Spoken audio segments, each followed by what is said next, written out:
काय हो मंडळी, या पद्धतीचा झुणका कधी खाल्ला आहे का? तर तोंडाला चव जर नसेल तर झुणका भाकरी नक्कीच करून खा.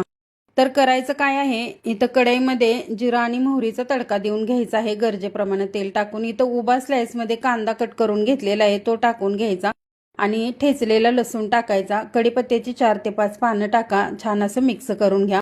त्यामध्ये हळद आणि धना पावडर, थोडंसं अगदी हिंग टाकायचं आहे, मीठ टाकायचं आणि लाल तिखट टाकून घ्यायचं. छान असं मिक्स करून घ्यायचं आणि वरतून थोडी कोथिंबीर टाकायची आहे आणि त्यानंतर थोडंसं अगदी पाणी टाकायचं कांदा सॉफ्ट होण्यासाठी आणि वरतून झाकण ठेवायचं. त्यानंतर आहे ती इथं चणा डाळीचं पीठ घेतलेलं आहे, कोरडंच पीठ यामध्ये मिक्स करून घ्यायचं. थोडासा पाण्याचा शिंतोडा द्यायचा आणि छान असा हा झुणका आहे तो तयार झालेला आहे. 5 मिनिटं वाफ देऊन घ्यायची, वरतून कोथिंबीर घालायची.